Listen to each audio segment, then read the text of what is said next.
Welcome back, Chiefs Kingdom. It is a fight in Frankfurt, but the Chiefs come out on top.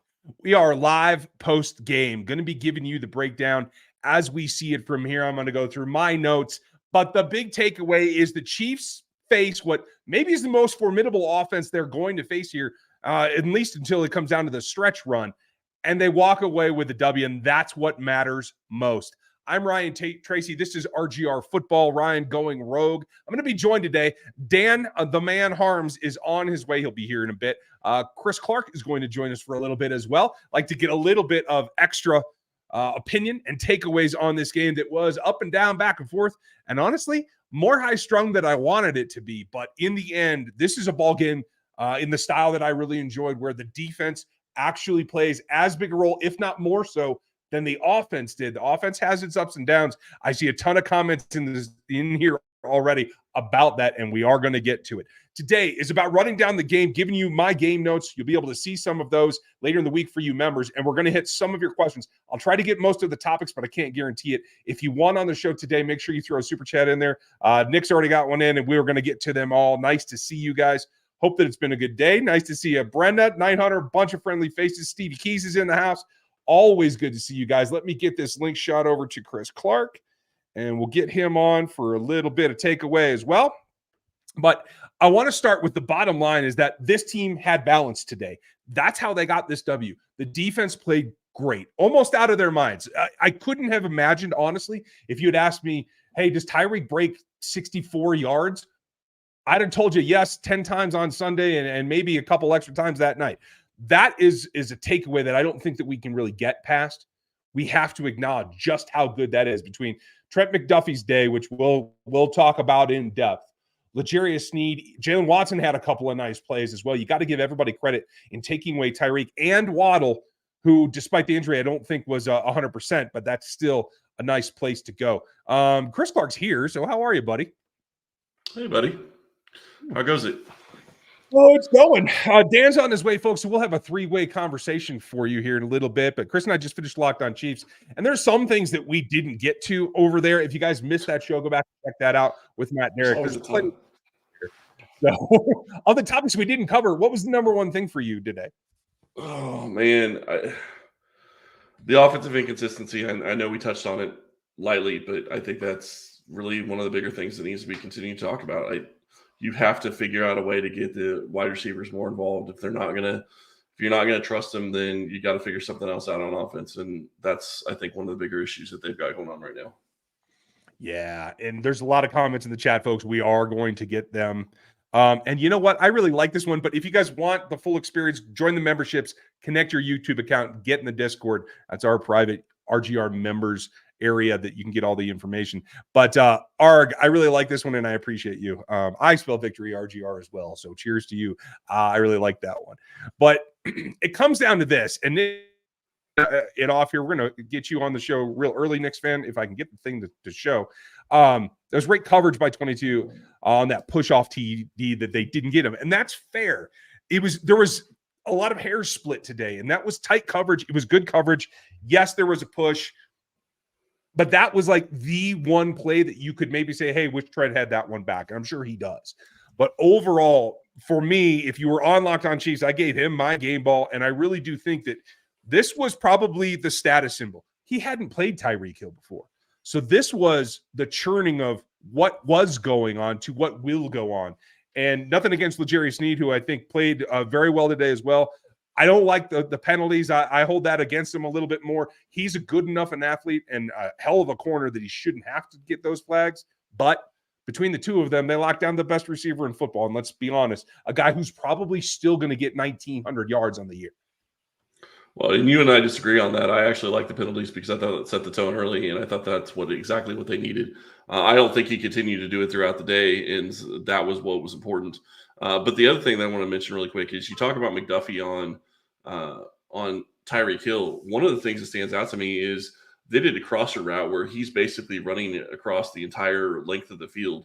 And in most scenarios, you would expect that the DB is going to lose the ability to cover him, and Hill's probably going to get 5, 6, maybe 10 more yards than he probably should after he catches the ball. McDuffie was on him the entire way, tackled him immediately. There was no yak on the play at all whatsoever, And I know that doesn't really show up in the stat sheet. It shows up as a tackle, but that's a bigger play than most people think, because if the DB loses the ability to stay with Tyreek Hill in that scenario, he likely gets 5 or 10 more yards, and that's a play that they go back to on a regular basis and continue to use over and over and over again.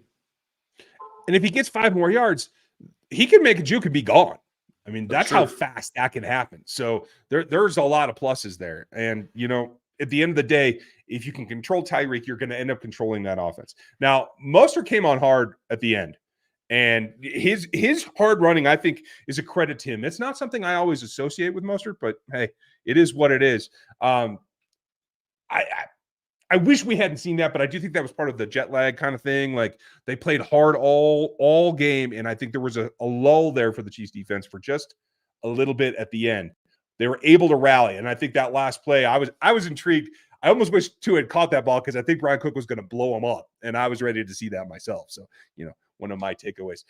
Dan's going to be in here in a few minutes, folks. He'll join whenever he's ready, and we'll be off and running. But, and hey, speak of the devil, it's like that's how that works. I heard my name, and I decided to jump on it. I like it. I like it. Say it 3 times eventually. Right. That was only my second, but so well done. You did it all on your own there. What was your takeaway on McDuffie's play today? Trent McDuffie was fantastic. He got pushed in the back on the touchdown grab. It was quite obvious because he got thrown upfield. But I think he would have given the touchdown up anyway, even if he didn't get pushed in the back, because he's a little bit smaller. It would have been more difficult. But either way, I think McDuffie played fantastic, and he's one of the backbones of this Chiefs defense. And that play to force a fumble on Tyreek Hill was just, it's like he understands, I'm not going to get interceptions. So I'm just going to force as many fumbles as I possibly can, because at the end of the day, I'm going to play most of my snaps in the slot. You're going to have quicker guys. I'm not going to have the opportunities to get those interceptions. So I'm going to find a different way to get the ball back to my offense, or in this case, to my defense, to go score a touchdown. Yeah, at the end of the day, he's making plays. That's what you want from your guys, your playmakers, your best players. He's making plays. He's finding ways to still turn the ball over. And that's the sign, in my opinion, of not just a good player, a great player.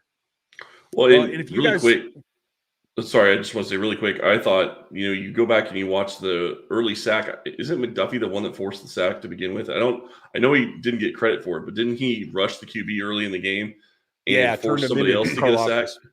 Yeah. Okay. Yeah. So he's making pressure that way as well. And then you talk about that specific play where he forces the fumble.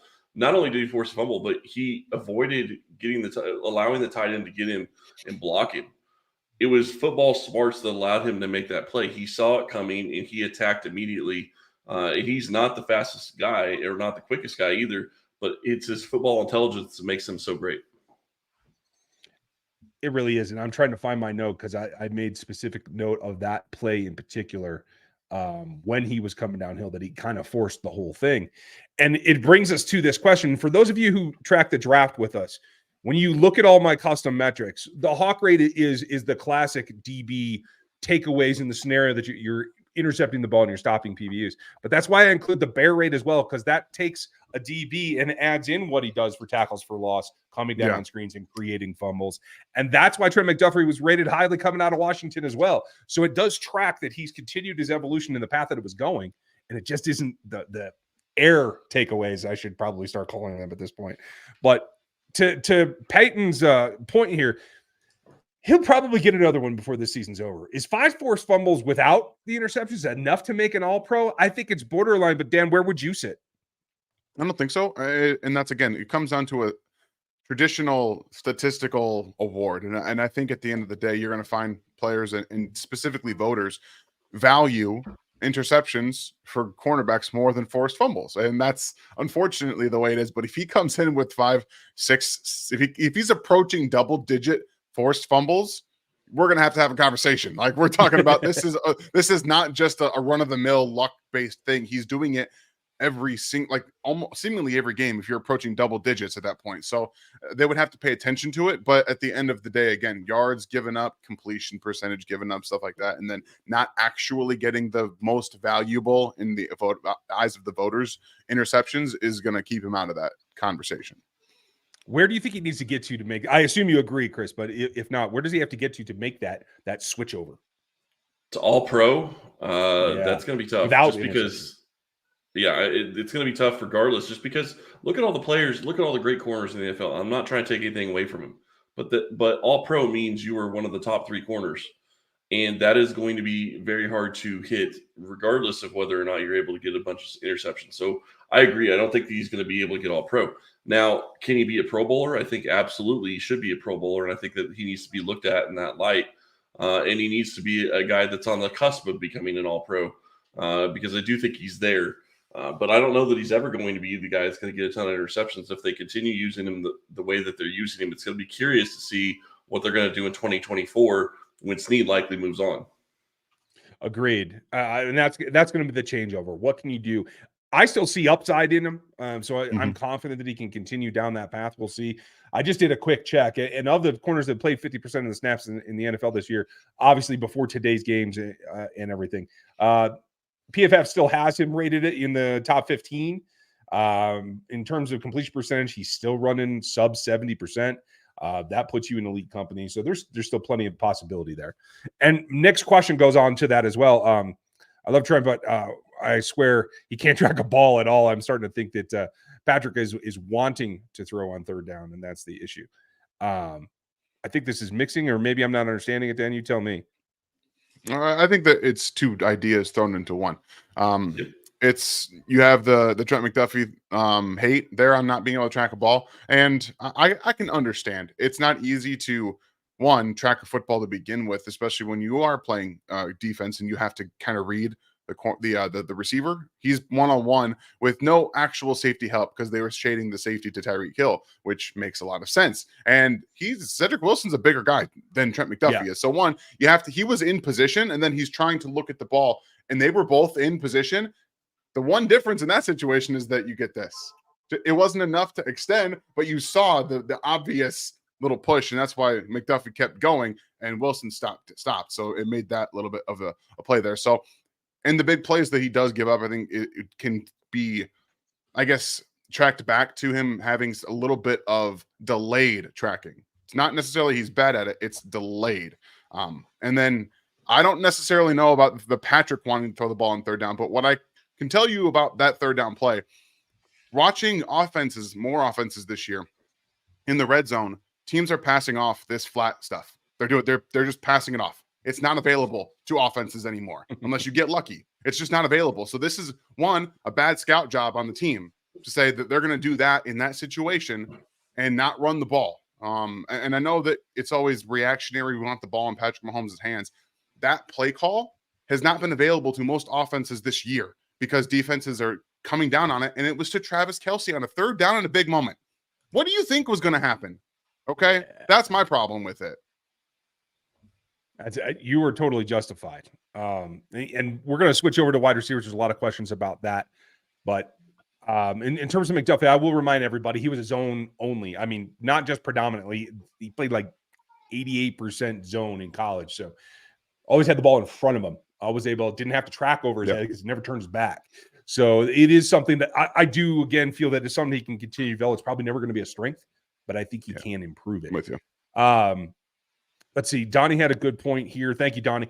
Defense is awesome. The offense keeps rotating the receivers for no reason. Why can't they keep using Tony? That's my question to you, Chris. What do you think the problem is? Because today, that one play looked great. He's made a couple others. What's the issue? I just think it's them wanting to use all their guys and try to get everybody ready for January and February. And I get it to an extent, but you got to have consistency, and you're not having it right now. Like Justin Watson starting the game, and Kadarius Toney not even starting, I thought was a little surprising to me. Now, whether or not that continues is going to be something to see, but Toney shows that he has the ability to do things when you actually get him the ball in space, doing the things that he has always shown that he has the ability to do. The problem is early in the season, they were throwing him balls in the backfield or balls, within 1 or 2 yards of the line of scrimmage. That's not his game. Yeah, I try to get him in space, but not that way. One of his best plays early on in Kansas City was a long ball down the sideline where he went up to go catch the ball, and he's sitting there adjusting his gloves, waiting for the ball to come. and they haven't continued to use him in the same way this year. And that's frustrating because I think that he can be effective that way. Sky Moore, I'm not going to say can be hugely effective in this offense, but if he is consistent like he was today at times, I think that he can be helpful in this offense. Rashee Rice, I don't know why he just kind of disappeared after the first drive. I mean, yeah, he had that catch on third down, and that was great, but they didn't go out. They didn't target him very often. And you talked about it on our Locked On show, Ryan, about the deep ball to MBS. I'm pretty sure Rashee Rice was his check down on that play. And I think he had Jalen Ramsey guarding him. And if he takes the check down, I don't know if it's a first down or not, but at least moves the sticks a little bit. And maybe they consider taking a field goal chance at that point and making it a 2-score game. That's where I was. Like, I felt like there was an opportunity. Patrick's eyes lit up, and it was a viable decision, but I don't think it was the smart decision. Well, the other issue with it is MBS isn't one of the guys that goes after and attacks the ball as a wide receiver. Like, jump ball is not his game, and that's exactly what you threw to him there. Yeah, I don't really want to start talking about MBS. We're not going to run down players today. At least I'm not, so we'll see. But Austin has a good question, Dan. In this offense, considering like how much like still experimentation there is and rotation there is in particular, can they get it together by the playoff run? I'm fairly comfortable, but are you? Yeah, I think that this is something that they dealt with last year too. And that, they had the big blowout game against the 49ers. I think it was going into the bye as well. Maybe I'm mistaken about that, but they had some offensive stuff figured out going into that game, and then they went into the bye and kind of started to have some interesting down the let's just say down the stretch games where you have, the Texans hanging around, going to overtime and some things like that. That was different adversity than what they're facing right now, where teams, the Dolphins came out and they played a little bit of zone and they got taken to them. And then they went down and scored a touchdown. Then they went and played some man coverage. And when you're trotting out their MVS, Justin Watson and Rashee Rice as your three guys, which I believe we'll see tomorrow as the three main snap getters in this game, there's two guys right there that you can basically say, well, we know the ball's not going there immediately because they don't run very good routes until it's downfield. And Justin Watson and MBS, they're downfield route runners. So what does that do? That allows the defense to bracket them essentially with deep coverage and then say, you have now Travis Kelce, who we're going to take away because he's your best player. And you have Rashee Rice, who, he's a good zone player. But the reason he was pretty much taken out is because they ran a lot of man, and he can't get open against man right now.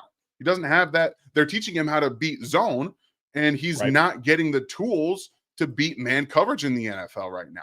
So that tells you why Patrick Mahomes is holding on to the ball, because there's nowhere to go with it again. So we run into the same issue we're having where teams play more man coverage and the offense stalls because Patrick has nowhere to go with the football. They have no creators outside of Travis Kelce in getting open against man and zone. They have none if they're going to play with those three receivers on the field for the majority of the snaps. Yeah, and I know what you guys are saying in the background, but Rashee did it all through college against man. Yes, he did. He hasn't played enough man versus the NFL. The level of competition is still a giant step up, and he isn't quite there yet. Callie, thanks for your contribution. I hope you had a better trip if you went anywhere this weekend, buddy, but we agree. McDuffie is the dude. And I think Scotty's on to our same concept, let Rashee get more reps, give him more looks, get him to that point. I think that's important. Minotaur, appreciate the support. Thank you, buddy. And you do have a good point here as well. Win is win. Offense putting up 2 touchdowns in 2 weeks is kind of pitiful. They have to fix it. Can't be handing the ball back to the other team with 2.5 minutes. And that's again where I come into the decision making. I felt like they were in a fairly good role. I thought that last play was ill-conceived and ill-executed, to tell you the truth, by the quarterback. Let's be real. Patrick Mahomes is human. He makes mistakes. He's making a lot more this season than he has in the past. I think because of the confidence level, but that's probably debatable. Chris, where do you come down on what's the cause here? And obviously 2 touchdowns today is better than last week, but is that enough? Are they back on track? Well, I mean, you look at it, they went 2 for 2 in the red zone. That's fantastic. You're 100% in the red zone. Great. You only got there twice. That's a problem. Right. You look at this offense and, Dan, I think you hit it on the spot. I mean, you have 2 guys that are known to be downfield route runners. Why not have Rashee Rice and Kadarius Toney be guys that are getting 30, 40 snaps together? use different guys in different positions. Kadarius Toney has the ability to be a offensive weapon on this offense when he is given the chance and he used correctly. And if they're going to continue to run out a guy like MBS and a guy like Justin Watson, then they're going to continue to have defenses that are going to play in the way that they are. They're not going to have a scenario where they can get the ball to Travis Kelce on a regular basis and Rashee Rice be effective. It's just not going to work that way. Yeah, it's difficult. And when you put in all that work, and Minotaur, thank you for your thoughts and for the support. Very much appreciate you. You also got to make it pay off. And this is one I've been saving. Chiefster, I appreciate you putting this up here because I'm going to apologize now, folks. Quick preview. I don't know if this will show all three of us. No, I think it's just a two-man rotation. You're going to see a lot of red in my notes this week. And I'm going to apologize now for the fact that you're going to see some cuss words in my notes. I actually typed them out this time. I was dictating because I was slow. So my apologies. You're going to see some of that in the notes this week. You members, you'll have that here shortly. And for those of you who want to join up, hit the join button below. At rookie level above, you can get my notes and all the extra videos. Dan's rant from last week was epic. So make sure you get on that and you get in the Discord. So big pluses there. But that said, this is Chiefster's question. This is where I was cussing quite loudly at the time. It's not, I don't know if it's McCole and I don't know if it's Dave. Dave defended him last week saying, take it if it's inside the 10. That's got to be out the door now. The risks far outweigh the possibilities at this point in kick returns inside the 10-yard line. I don't care if you get pinned. You voluntarily took one at the 2 today, and that's got to end right now. Do I have any chance of that happening, Chris? No, I don't think you do because unfortunately that has been McCole Hardman, that has been Dave Tobe, and I think that's what's going to continue. I hated it. Like I sat there and I was screaming at the TV when he caught the ball I thought it was at the 1-yard line. You're going to give him the 2, fair enough, whatever. But you cannot catch that ball. Like you just can't put yourself in that position. And you gave up 15 yards in a scenario where if Kansas City can't get a first down, being out on the 25-yard line, Townsend could probably get you back to where they're getting the ball on their 20 or 15 or 20. But if you're catching it on the 10 and you don't get a first down, that's probably out the window, and they're probably getting it to 30 or 35, and that is going to matter when you're talking about having continual chances on defense to stop a guy. When you give them shorter fields, when you only give them 60, 65 yards that they have to get, you cannot continue to play that game and lose the field position battle, and they continuously do it. And it is extremely frustrating. Yeah, I'm with you. Dan, is there an upside to it? Is it worth the risk in your eyes? No, I mean, last week I understood it. You needed an injection, and you had some space to make a play, and guys were getting run around you. And you were closer to the 7, 8 yard line, closer to the 10. This one, you can see the numbers, like the 10-yard line. You can see them; they're right there. There's absolutely no reason to touch this football. Earlier in the game, we saw the okay, well, we're going to let this ball run out. So why inside the 5-yard line are we fielding a punt? This is kind of inexcusable at this point. And it's like I said, last week I understood it. I thought that was the right call. And this week I don't. Things change with new information in situations. You got the lead here. You cannot afford to be giving the defense an opportunity to possibly get a safety. You can't be giving them that opportunity. You cannot do it. You have to either just fair catch it, get out of the way, whatever happens, let the ball go into the end zone, because that's what was going to happen. It was not. If it bounces back, guess what? You got more yards than you just had. Like that's what this is. You make a great point. And I'll say this. Go ahead. I just was going to say he makes a great point about getting a safety because McCole Hardman does not go north and south quickly enough. Right. He continually goes sideways, and that will work at times, but it's not going to work in the NFL like it works in college. And it isn't working right now, and they need to get it to a point where they're just catching the punt, either taking it, as a just as a fair catch, or they need to be getting him to go just north and south, because any of these times where he is going side to side, he's losing yardage most of the time. I will say this, though. While I completely agree with that, I actually had McCole in my positive notes more than the negative ones today. I thought the screen usage for him today specifically was exactly what you should be using him for. He doesn't have to turn a corner. Catch the ball and get vertical right now. And I love that concept. I hope that they triple down on that.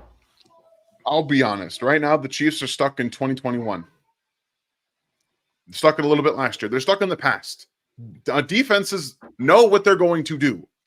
This is a tried and true method at this point. The jet sweeps, they got to go. You can use them for motions and use them for stuff. You got to stop handing the ball off on these things. And like you said, the screens to McColl, those are fine because, like you said, he can't go anywhere but read the blocks. Read your 3 guys or 2 guys and go. Figure that out. But these handoffs to McCole Hardman, to Kadarius Toney behind the line of scrimmage, they got to be scrapped at this point. You need to be more innovative. You have to stop being so predictable in these 3rd and short situations. Stop getting so cute in these 3rd and short situations. Use these players as wide receivers. Use them as wide receivers. That's why you brought McCole back. If not to actually use his speed down the field, figure it out. Figure it out. I mean, it should be a threat of a change of pace, right? I'm just curious, where's the innovation been? Yeah. Where's the innovation been from Reed? I mean, we're not seeing it this year.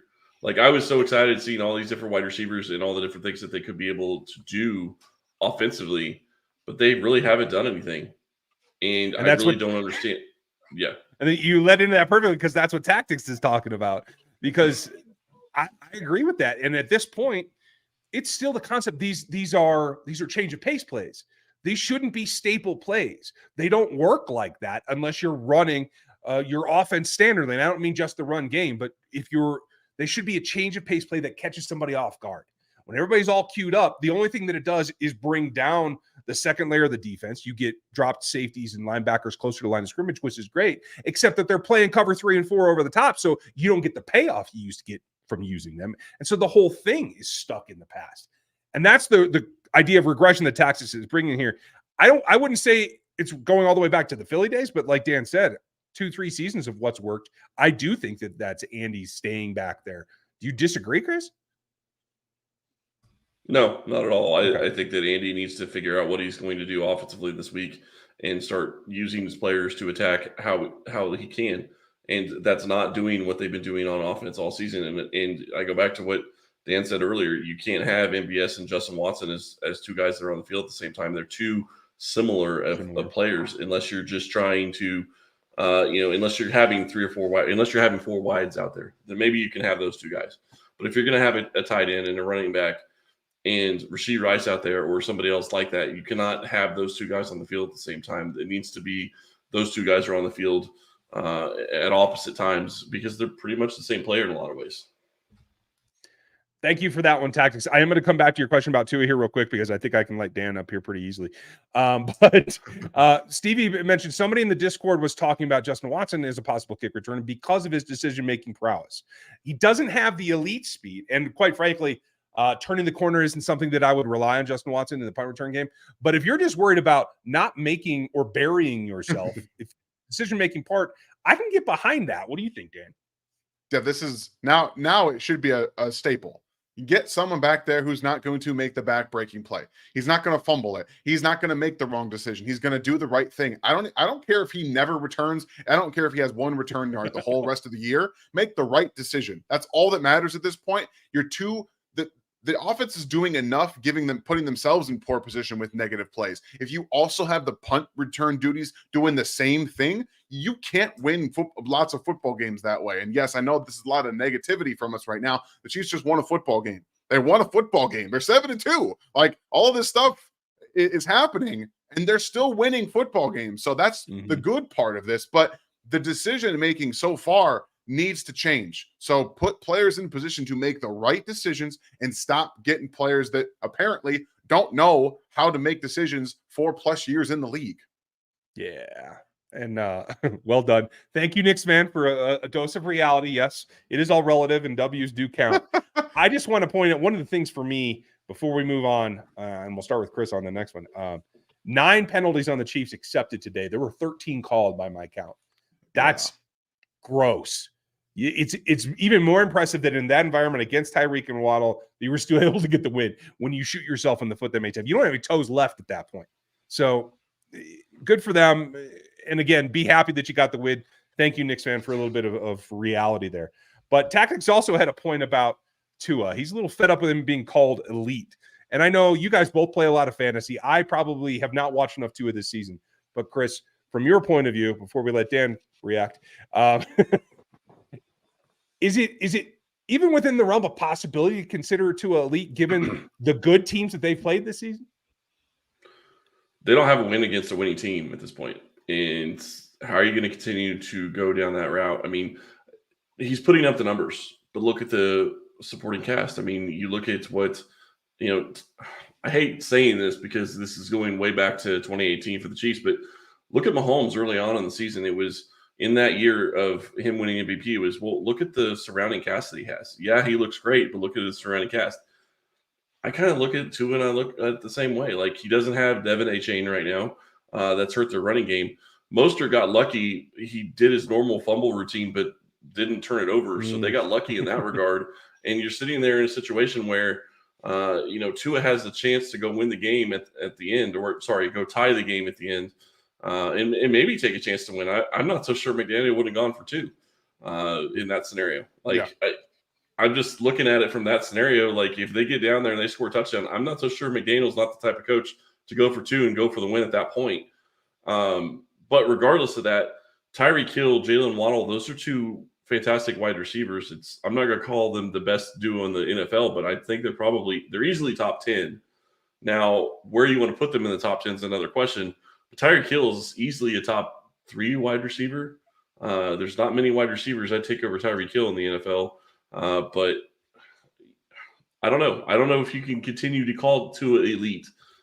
He's very smart and he's very good with the ball, generally speaking. But he made a lot of mistakes today, and he had some throws that you just kept looking at going, where was he throwing or who was he throwing to? Go ahead, Dan. I won't slow you down. Tua's never been elite, guys. He's never been elite, okay? Ever never been elite. Not anyone using that word around Tua Tagovailoa is not watching football, okay? Never. Now, I will say, Steve Spagnuolo, he brought a gigantic ass backpack with him to Germany. He was not just the bag was everywhere. He was like pulling this stuff out here. But the reason we saw Tua throwing to places where it didn't make sense is because he is trying to react, to be getting the ball out quickly. So he's trying to think a second ahead of where, okay, if I know that there's going to be pressure coming and I have to get the ball out because my offensive line is bad, and the only thing that we have is first reaction throws, I have to be throwing it down the field somewhere in an area where there's a receiver. So timing was thrown off a lot. We saw a couple of holding penalties, by the way. I loved it. I thought it was great. I don't care about L'Jarius Sneed getting a couple of holding penalties. That's what I want to see every now and then. Dan agrees with me. Thank you, Dan. I appreciate that. I love to see it. Like, I was talking about this with this was back in 2019. Like, the holding stuff, I don't care so much. If you're not getting it called like 5 times a game, fine. You be physical. And I saw multiple times L'Jarius Sneed get up in Tyreek Hill's face and just said, I'm coming at you. And you want to know what? Tyreek Hill was not in the end zone, guys. Nope. It worked. Big old 0. And it worked. So you have that. They only allowed 1 explosive play today in the passing game. It was the touchdown. That was it. Otherwise, they were great. So Tua had to do multiple things that he's not comfortable with. Predicting what a defense is going to do that you don't have the answers to immediately, and then having to make some plays out of structure at times. We saw him almost throw it to Trent McDuffie in the flat because he has no arm strength to get the ball out to the sideline. So no, he's never been elite. He's a good processor when the picture is there and it's a little clearer and he can get the ball out quickly. But when you speed him up, he missed Tyreek Hill high. He missed guys inside. He missed guys outside today because his mind and his mental acuity and everything was sped up so fast because Steve Spagnuolo and this defense, and I will say it, they're elite. This is an elite defense. It's elite at this point. It is a top 5. I would say it's a top 3 defense in the NFL right now. And what Steve Spagnuolo is doing is better than almost what any other defensive coordinator is doing. Almost any of them. And just really quick, the thing that really sticks out to me, and I said this on the Locked On Chiefs live right before this, but this is to Dan's point. Tua gets the ball out in 2.2 seconds, and it's all because of mental processing. He knows where he's going with the ball. And that is exactly what Kansas City did not allow him to do today. They sped him up, but they also made him hold the ball at times. And that caused him to not be able to read the defense, not know where to go with the ball, not be on time, not be in with Tyreek Hill, with Jalen Waddle down the field at times, because he could not get there just because he saw the defense coming after him. And Spagnuolo did a fantastic job sending blitzes when he did, but it was also the defense on the back end being able to hold up and not allow the first read to be there, which causes Tua to hold the ball, which allowed the Chiefs defense to get to him a lot more. Yeah. I mean, it's all part of the process. And having him predetermine a lot of throws, and from the few games I have watched, that is the bulk of this timing offense. That's what you do. And Kale, you had a good question. Do you give the game ball to Tyreek because of that? We both gave game balls to DBs that were on him. Tyreek certainly was a good distraction. I don't think that they force-fed him as much. What was it? 10 targets for him, 6 for Waddle. So it was lopsided, but it wasn't grossly so. If they had really gone away from him, they did pull up Wilson there for 4 targets for him and Cedric 5. So there was a decent amount of balance there, but he certainly was a good distraction. For me, I think it's more on the defensive side, guys that we haven't talked about that put out good games. I mean, obviously, Mike Evers made the play that was special after McDuffie made a special play. Cook made a special play after that. Cook damn near had another interception. Cook almost got to the quarterback on the last play of the game. I'm happy with Cook, but nobody's mentioning Willie Gay. And I thought, for a guy that we were worried about playing, were you? Okay, go ahead. I'll shut up. Oh, no, it's good. I was about to. I mean, Willie Gay toughed this out. And again, I've bruised my tailbone before. First time I ever went snowboarding, my friends took me up to the top of the mountain and they said, we'll meet you on the way. We'll meet you at the bottom. So guess what happens? You're just falling down on a snowboard the entire way down the mountain. And the next day, your tailbone is so bruised that you can't really walk around. A bruised tailbone's not fun. And guess what Willie Gay went out there and did? He was everywhere. He was just everywhere. But they allowed him playing. They kind of measured his snaps a little bit early in the game. They used him in the second half a lot more because of his sideline to sideline speed. And that really, and his ability to get downhill. The mental processing for him this year, I feel like it's finally caught up. And he's like, hey, yeah, I can see what's happening, guys. And then he triggers downhill and gets a 6-yard loss on that final drive. That's one of the most clutch and key moments that any player in this defense has had this season. And that's not the first time he's done it this year either. He's been able to get in the backfield consistently, and his change of direction is so ridiculous. There's a play from the Chargers game a few weeks ago where he's rushing and he's like getting outside. So he's rushing down the left, and Justin Herbert has the ball and he's coming up behind him. He stops. Willie Gay does, flips his hips, and then is able to drag Justin Herbert down, who is running by him at the same time while he's doing all of this. He's figuring it out. And this defense right now, it took a little bit of time for Willie Gay to figure out how to play in the NFL, but it's coming. And he has become a cog in this defense, a huge important part that they should be able to hold on for relatively cheap this offseason. I'm just saying. I hope. We got to hope. The thing that sticks out to me, and I just keep seeing this in the chat, Ryan. Somebody said that Spags has finally got it figured out. I don't think it's necessarily Spags has finally got it figured out near as much as it is he's finally got the pieces he needs to be successful. I think that's what has really struggled with his defense at times is he has tried to put out the defense that he wants to be able to play early on. And you go back and watch the Chiefs while Spags has been here, the defense has struggled in the first 9 games when he's trying to figure out how can they play, what can they do, and all of that. Now he doesn't have to figure that out because they're able to play and they're able to do all these different things because of the players they were able to get. Part of the reason they were able to get some of those players is because they traded away Tyreek Hill. And quite frankly, I mean, I think the Chiefs won that trade. I know a lot of people still want Tyreek Hill in Kansas City, but I still think it was one of the best moves that they could have made. Yeah, I mean, in the balance, everybody came out ahead, I think. But I would agree with you. It helped the Chiefs more than I think it's helped the Dolphins, given that the Dolphins aren't winning AFC Championship games and Super Bowls. So maybe if that changes, maybe I'll rethink that. But for now, I'm with you on that one. WF, appreciate the super chat. Thank you, sir. The offense usually starts out with the balance precision this season, but as the game goes on, it seems to get off balance and forced throws. Is that more an Andy or Mahomes or Nagy? Great crowd today. I'm glad to hear it was a good crowd. In my opinion, I think it's on Mahomes the most because you could probably tag Andy a little bit for allowing RPOs rather than called runs, but I think it's Mahomes that when he has the option, especially on RPOs, that as the game wears on, he wants it in his control. He wants to take it himself, and that's where it starts to fall apart. Yeah, I don't necessarily disagree with you. And it's also Andy leaning into it too. Like he hasn't kind of been that voice of reason at times that I think sometimes you need to have when a quarterback like Patrick Mahomes is like, I need to do this. Sometimes you have to be the voice of reason, and maybe he's taken a sideshow to that and just kind of let Mahomes figure it out. But I'm gonna tell you guys the best drive of the day, that 95-yard touchdown drive. All three of their young receivers made big plays on that drive. Not one time did it happen the rest of the game. I don't understand how you have a drive like that with key moments from Rashee Rice on that third down, a big play from Sky Moore, stop getting in that cover 2 spot on the left side of the field, and then Kadarius Toney just dragging dudes for 5, 6, 7 yards at the end, and then you don't get them the ball after that.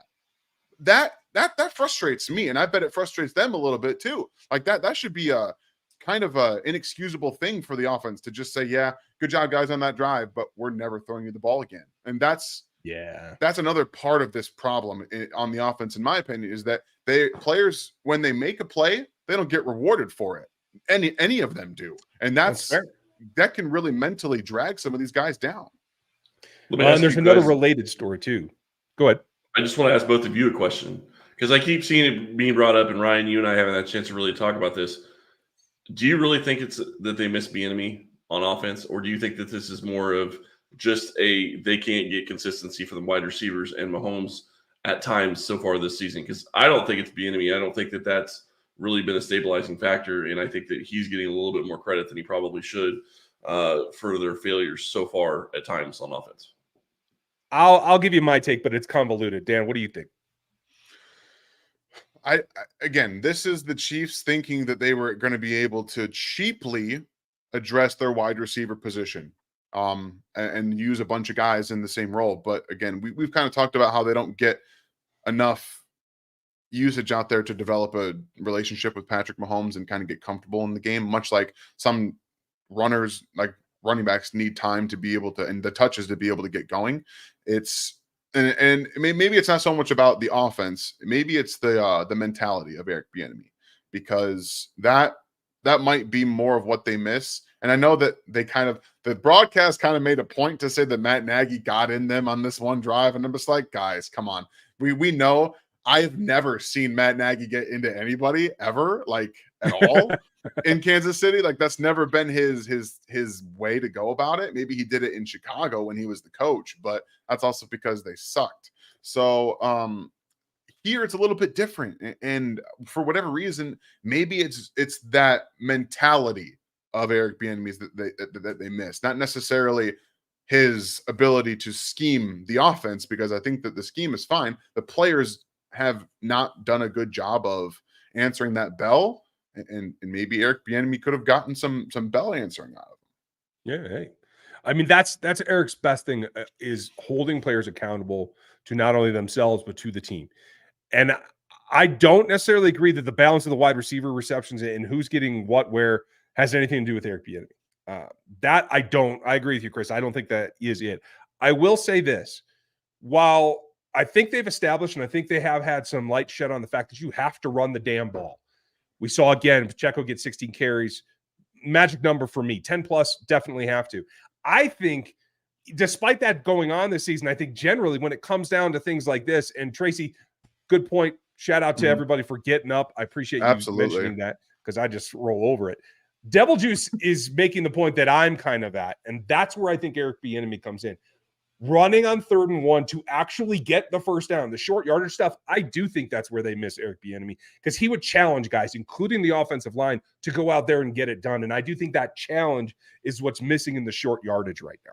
Am I crazy? And Andy ate it after the game, saying exactly that, saying that he should get him into the offensive line. I just wanted to throw that out there. Sorry, I didn't mean to interrupt. No, I hadn't seen that, so I appreciate it. That's where I miss Eric Bieniemy. I think that's where like the 3-man conversation, Mahomes, Nagy, and Andy. I think that's where it's missing that challenge, that sack up and go get this kind of attitude that I do think came from Bieniemy more. Do you disagree, Dan? No, not necessarily, but their run game's been bad this year too. I think they don't have. I think that Andy Reid does not have confidence in their short yardage anything in the run game. But that comes to more just not doing it more often in some of those situations. Like they haven't gotten comfortable with it because in those moments in games, they mess around. And this goes back to our conversation from last week about maybe they just don't put enough time in, because that play from today on 3rd and short and 3rd and 1 to Travis Kelce is something that they've run for years. They felt comfortable throwing it out there and doing it. But like I said, that play, that specific play to try to get the guys in man coverage to kind of pick the defensive players, it's getting passed off. So that is not being paid enough attention to from the coaching level to go out there and call a play that pretty much hasn't worked for anybody. And I'm just not with the mentality that they can just run whatever play they want to in that situation just because they have Patrick. And yes, I want the quarterback to have the ball in those moments. I'd also like Patrick to be given more reign of what they call, because I'll tell you right now, if you gave Patrick the idea of the freedom to change the play there was 0 A-gap pressure. 0. They could have changed the play, and they could have been like, okay, give it to him to make that decision. Don't just go out there and execute a play that's given to you. Let him decide based on the look that you get. We can run the ball here or we can throw it. But when you go out there and you don't have pressure in the A-gaps and you just throw it to the side, or you try to throw it to the sides, that's just trying to execute a play because it's called. And I don't like that. I just have to say, this is something we didn't say. This is something I didn't say in Locked On either that I should have said. I got to give more credit to Pacheco, and it's not necessarily for the running; it's for his pass blocking. Yeah, he's been huge. He had some moments today this season in pass blocking, but it even goes beyond that for me, because the one thing I also thought they missed at times today, and specifically on that 3rd and 1, and I wish I could remember exactly what game it was. It may have been against Detroit. But they went forward on 4th and 1, and they did a pass out to Clyde in the flats. Why aren't you having Pacheco run in the? I mean, they have been consistently targeting Pacheco 5 or 6 times a game, and he only got 1 target today. I'm not saying you got to throw it to him all the time, but it's been effective. He's moving the chains, and it gives him something else that the defense has to watch for when he's in the game. And that is something that is huge when they can not have to key on him, that he's always going to be running the ball when he's in. Yeah, I agree. I'll tell you this. It certainly is something that I think is probably game plan specific, but I would have mixed that in a little bit too. And maybe that was affected by not having Clyde, because you think that they might have subbed Clyde in, and because they seem comfortable passing to him still. And with P. Ryan being the only other option, maybe that was the concept this particular game. I don't know. What did I miss? I know. I just couldn't. I think back to that touch they gave to P. Ryan, like 2nd and 10. That's when you want him to get a touch. Come on, guys. Yeah. That has to be a better. Throw him a screen pass. They didn't throw one running back. They did not throw one screen to a running back in this game. If you wanted to get him a touch there, just make it a little bit easier on him and not have to have them run on 2nd and 10. Well, and you talk about being predictable. That was one of the things that used to be so predictable about the Chiefs, is they would run those running back screens. I don't remember seeing any that have really, I'm not going to say any, but I haven't seen that many be effective this year for them, or them running it effectively enough for it to be something. But there were definitely different scenarios in that game where a running back screen would have probably popped for 5-6 yards, if not even more, that I could not believe they were not going to when the Dolphins were getting pressure. You know, when you don't challenge them that way to have to be worried about that, they're gonna continue going after Patrick. And that, I think, should have been a play that they did at multiple different times in the game. Yeah, the screen concept was working. Why not make the most of it? WF, thank you for your super chat before, and KT, Appreciate thank you as well. We're going to start shifting to the future here, folks, as we talk about a couple of things here. But last call for super chats. We're going to get those all in. Everybody gets an answer on the super chat today, and we'll get to cleaning this thing up. KT, will the offense click after the bye like Brady with the Bucks? Well, and honestly, as the Chiefs have done after the bye as well, I do feel like it will coalesce some. Will it come full fruition? I'm not 100%, but I feel better about it. Do you guys see anything that makes you concerned that it won't be able to come together after the bye? Yeah, just the simple fact that their wide receivers are just not very good. We have to have the Well, conversation. Like I like Sky Moore. I think this Sky Moore can be effective, and Kadarius Toney's got his talent. Again, I tweeted it out today. Use Kadarius Toney on more actual wide receiver routes. Let him be a wide receiver. Like I think if they actually committed to doing that and letting him play a lot more, like Chris has been saying, yeah, they could probably get some things figured out. But the stubbornness to not allow these players to do what they do well, that's my problem. Let them do what they do well, and maybe after the bye we'll see more of that. And maybe Andy Reid is just kind of sandbagging all of us. Like he's just, I don't really care what any of you think after the bye. We're going to see a whole new offense. I don't know. I can't tell. If he does He's that done it before. I will be so out of sorts if Andy Reid just kind of plays dead the whole. Think about how the NFL will be if Andy Reid has been playing dead the whole first half of the season because he can, and they're 7-2. Just think about. I can't even imagine. I will lose my mind. The rant after that will be so epic, you guys. It'll be so epic. But at the end of the day, I'm convinced that they are still going to trot out Justin Watson, MVS, and Rashee Rice as their 1, 2, and 3 snap getters at wide receiver. And I tweeted out also, it's not good enough. That is not good enough to consistently execute your offense going forward. And Patrick also needs to play better. He needs to play better. He has not played very well over the last month outside of the Chargers game. It's been a month. And most when of the did he season, look his honestly, best today, Chris? To echo on Dan's thought, when did he look the best today?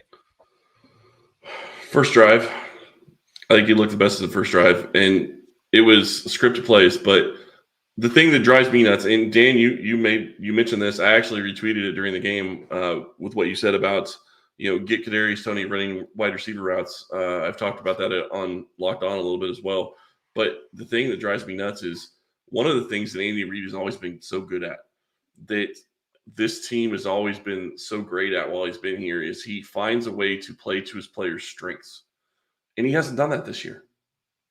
That is the frustrating thing, is it's what he has been so good at his entire time in Kansas City, and yet he continually is not doing that this season. And I don't know what that reason is that he's doing it. And Dan, to your point, if he is just, going to be dunking on the rest of the NFL the rest of the season, that's great. I'd love it. I don't expect it. I was really, to be quite honest, you say that, you talk about that. I was expecting that the Chiefs were going to have this super offense that was going to come in with the Miami game. Well, it didn't happen. Like, I was thinking that Kansas City was holding some stuff back, thinking, okay, we can get through the first part of the schedule when we get to Miami and we can let some stuff go. We didn't see anything today. I don't remember seeing any trick plays. I'm not saying they need to run trick plays. No. But they have to be willing to do something that is, going with what your players' strengths are. And they haven't done that all season. And that's been the most frustrating thing. And as I said on Locked On, I think Mahomes needs to get into the film room. And I think there's going to be a lot of things that he's going to feel like he needs to change going forward. The one thing that they did today that I really loved was the touchdown to Jerick McKinnon. It was a fantastically drawn up play where they actually ran mesh. You guys see them run mesh often? Because I know I don't. But they got Travis Kelce moving from right to left, and they draw 3 defenders. They drew 3 defenders of Travis Kelce running right to left. And guess what? There is nobody on the right-hand side of the field. And Jerick McKinnon just waltzes into the end zone. And I'm just like, where has that been? Hey. Why are we not running more mesh? And for those of you who don't know what mesh is, it is that crossing pattern low that allows you to either, some people call it rubs, but you get those matchups to change. And here's the thing. It doesn't matter whether it's me yakking about the run game, old school, or you're talking about mesh. Mesh is old school West Coast offense. It is not new. It's not a confabulated construct. It is a basic, should be run 8-10 times a game kind of thing that the Chiefs don't do enough of. Especially for getting man coverage. Yeah, absolutely. That's what it's built for. And that's, maybe they haven't had enough man and they got out of their rhythm, but I agree with you, Dan. Like, that's something that they have to do going forward. And going forward is what Cody's talking about too. Thank you for the super chat, Cody. McDuffie is him. Yeah. And like I said on Locked On today, and I've said it a couple of times, the future of CB1 in this franchise is Trent McDuffie, because Snead long-term is an absolute utter challenge. Is it out of the realm of possibility? No, but it is a long shot at this point because he's playing well enough. He's going to get paid by somebody that can afford a whole lot more than the Kansas City Chiefs can. You know, it's funny. His PFF grades are awful. PFF does not like him at all, but he's been one of the best corners in the NFL this year, bar none, because they don't value penalties. I mean, they overvalue the effect penalties have on the play of the player. They give him such negative feedback because of the penalties, but watch him play the game. What's he doing? They're not allowing guys to beat them down the field. They're not. They have not allowed. EPA metric sucks. Yeah, like he's been fantastic, and they have not allowed deep shots down the field this year. They've been one of the best defenses in not allowing quarterbacks to just dice them up down the field. They just haven't done it. But go ahead and tell me how a 5-yard penalty makes a huge difference to that, PFF. I appreciate you trying to tell me that the dude Jerry Sneed's not a good player. Well, I'm gonna put you and Sam in a room. I will say this though, it's the decision as to when you're making that penalty though. You know, you talked about Sneed hitting Hill early. And yeah, I am completely with that. I was happy for it, but you have to also know when you can dial it back, and I think Sneed did that in the game because if you do something like that when you get on a 3rd and 20, that obviously you're going to cost your team, like Chris Jones did on that stupid penalty. Oh, geez, Chris. Although I have to give him a little bit of defense there. He barely shoved another 300-pound man. Tua wasn't involved in the play. That's a BS call. It should not have been thrown. I understand. Right. Yeah, I'm with you, Dan. I understand. But the ball was gone 3 seconds before. Read the room, Chris. Read the room. You want to do it on 2nd and short? Go for it. I don't care. 3rd and 20, walk away. Walk away. Especially when the ball's long gone. That was my problem. Yeah. The ball was long gone. They were walking off the field. Right. They were walking off the field. Exactly. Shit. Chris Jones, I tried to help you. I'm sorry, buddy. All right, speed round. We're going to finish it up because I got to get on the road, folks. Is Bolton back by the playoffs? I would think so, but we don't have any update on his situation. So, Silverback, just hang tight. We'll let you know when we find something out. Kathy, originally, right? Yeah. Sorry. Cook was trucking downhill. Great to watch. Thank you, Kathy, for pointing that out. I was really enjoying that as well. Let's see. Chiefs fan, Knicks fan. Sorry. Really want them to find a way to pay Willie. Yeah, that's what we were talking about before. And I'm sorry I missed this initially. But I think that they can. I think there's going to be interest, but I don't think it's going to be overwhelming. So I think in terms of contract, we'll see what the cap goes up next year. But I think there's room for Willie Gay on this roster. I'm not terribly concerned about that. I'm going to leave Breeze. I'm going to leave your super chat for the last thing we talk about because these two are kind of going together. And Corbin asked earlier, life without Travis.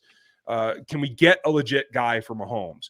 First, I want to say, I thought Noah Gray played well today. Was he asked to do a whole lot? No, but he performed well at what he did, not just adequately, in my opinion. But that also feeds into what can Travis teach? And I think Travis has taught Noah some things. So the question becomes from Tom, and thank you, Tom, for the super chat and the support. What else can he do to help the wide receivers? Do you think there's enough, especially when we're talking about Rasheed being a guy in the middle and we want to see Tony run inside the numbers, right? Is there anything that maybe they haven't tried to do with Trav that can like move some of that information around? Either of you?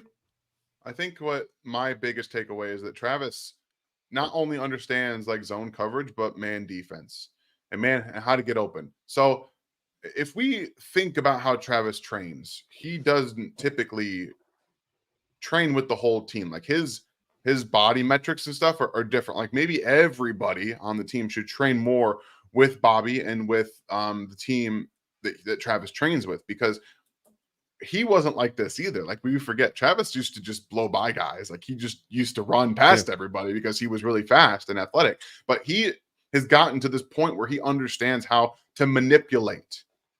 The one difference, the one thing missing from most of these players is they're not manipulating corners. They're not using their own skills to their advantage in man coverage. And that's what's making them open. They're just running their routes against man coverage. They're just running what they're doing. There's no stem manipulation. That's the first like 5 to 10 yards of your route. They're not trying to move a corner. Sky does it every now and then. I see him do it. Right. It's the problem is that sometimes it takes a little bit too long to get to that point, or it's just unnecessary. And Travis kind of knows exactly how to attack it. So maybe he doesn't know how to communicate it to smaller bodies, but I think they need to be doing a lot of what he's doing and just training more with Bobby, because Bobby knows exactly how to get these players' bodies properly equipped to deal with NFL movement skills. He really does. The Well, Gumby you talk effect. about bodies. I want to say I think that what makes Travis so good is his mind. And what you're going to need in going forward with this team is you're going to need to find wide receivers and tight ends that have a football IQ that is similar to, doesn't have to be Mahomes, but go look at Tranquil's football IQ. His football IQ is really good as well. And you look at that on defense and how much that means to this defense for him being in the right place at the right time. And that's exactly what Travis does. Travis used to be QB. He knows defenses. He's studied. It's not all up here in the brain, but I would say 85 to 90% of it is. Body does matter, but when you know where the voids are going to be based on looking at the scheme and looking at what they're doing against you, I think that's really where Travis separates. I will not argue at all. And Stevie and Alex, don't intentionally blow off Iowa tight ends. They just have this thing called history in the league, and it's not really good. So, I try to put that out there, but Laporta is proving me wrong. So cheers to you guys. Carrie, I hope I can continue that. Believe me, we all need to chuckle every now and then. Try to do what I can. We're going to end up with breezes because, well, there'll be no spelling. Certainly not today. We'll end with Breeze today. Thank you guys for being here. If you're new to us, click the like and the sub and hit the bell so you know when we do something new, because we're here all the time, as often, if not more than I am on Locked On Chiefs with Chris. You're going to see stuff from Dan and Seth and Gary and all of us all week long. And that means this week too. We know it's a bye week. I don't give a flying anything. We're going to have content for you. You're going to see some things that are going to be important to what happens after the bye. So make sure you get subbed. But Breeze, you have an interesting concept here, and I'm going to put this to the guys because I think you all know how I'm going to answer this. But might Andy try to double down and take a little bit of Marty ball into this offense, given what we've seen as successful this season versus the games we have not seen successful this season? Chris, you look like you want to throw something. No, I don't want to throw something. I don't think that they're going to continue to go Marty ball. I think that if you go down that road too much, you're going to take the ball out of your best player's hands, and that's Mahomes. So, do I think that they need to run the ball more at times? Yes. And really, I think one of the stories of the game that I don't think has really ever been talked about is if you go look back at what they struggled with and the reason they kept missing on third down is they had either no gain on first down or a loss of some sort on first down. On the drives that they continuously had a positive first down play, they were able to at least move the ball a little bit. Now, whether it's move the ball and get, a touchdown, probably not, but it was still moving the ball and getting 10, 15, 20 yards, which can flip field position, which we talked about earlier. So continuously wanting to move the ball down the field and throw the ball down the field, I get it. But some of the time, running the ball with Pacheco on first down when you're getting 3, 4, 5 yards of carry, that sets your offense up for 2nd and 5. And then you're in a situation where maybe you don't even get to third down because you get a 7-yard slant or something similar. How much would you do, Dan? How much would you take you? I mean, honestly, there were multiple 2-yard gains there. And I'll be very honest with you guys. I know that Pacheco's been pretty good. He leaves yards on the field. He just does. The offensive line hasn't been very good either. Like, they have not been very good run blocking. The whole system for the run game this year has been a problem. And Pacheco left some yards on the field. The offensive line has let blocks in or let players behind line of scrimmage when they shouldn't have. So you can lean into it all you want to, but getting 2 yards isn't going to do much for you at the end of the day. And I would like to see more understanding of short yardage situations. Let the offensive line establish some physicality because they're not doing a ton of that right now. In those situations, it's all about, hey, you just go beat your guy up. How often do we see the Chiefs just let their offensive line go beat their guys up? That doesn't happen very much. And I'd like to see more understanding that that's kind of what they need sometimes. Be the more physical team on the offensive line. Let them do that every once in a while. Like, actually, a couple of their really good run plays today were just good old power football. But on short yardage, they're just like, oh, we'll finesse it, we'll throw it to the side and let it happen. Like, well, I don't know, man. and that's how I took Reese's comment. Like when you said go to Marty Ball University, it is practice it more. Get your guys to the point where you're confident in it. All you got to do is all these guys have run block their whole lives. All you got to do is practice them up. They're just rusty. That's all there is to it. And that's just a decision point from Andy Reid, in my opinion. I don't think it's anything to do with Nagy or anybody else. No, I also think that their left tackle has been a problem this year. He's been bad. Yeah, well, that ain't. He's been bad. Yeah. Run blocking, I don't think is their strength, but they've been very good in pass blocking, which is, I think, what is more important for this team. Obviously, with Mahomes as a QB, so it's 6 of this, half dozen of the other. You're either gonna be a run blocking team and be able to run the ball well, or you're gonna be a pass blocking team in the NFL. Generally speaking, that's not. Man, I was hoping you missed that. I was hoping you missed that. I can't. And Stevie, you're right. I try to hold back because everybody's sick to death of me talking about a fullback, but I miss Mike.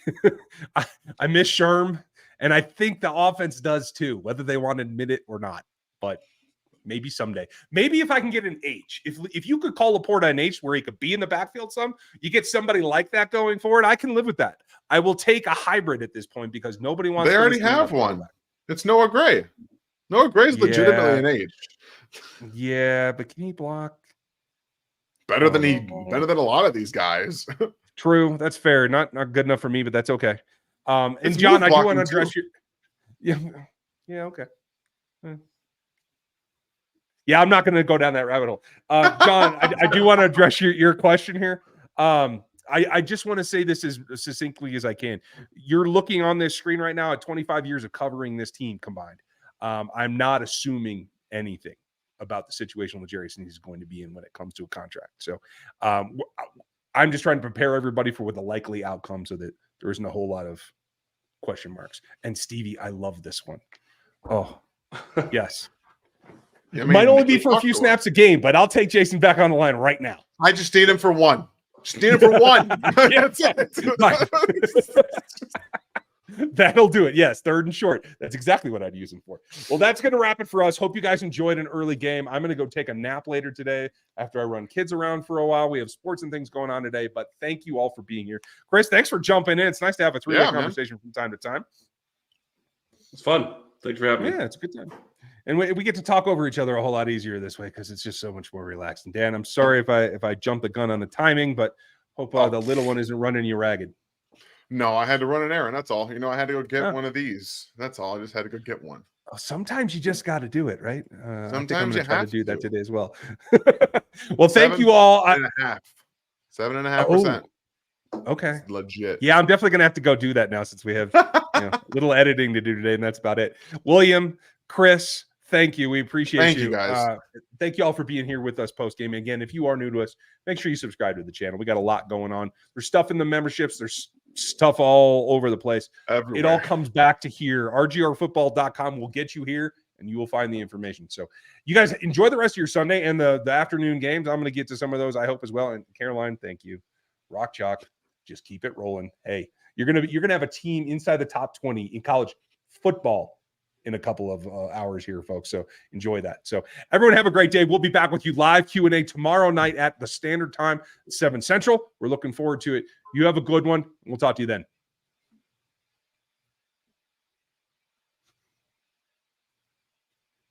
If it stops. Otherwise, I'm just going to do a stupid dance back here and act like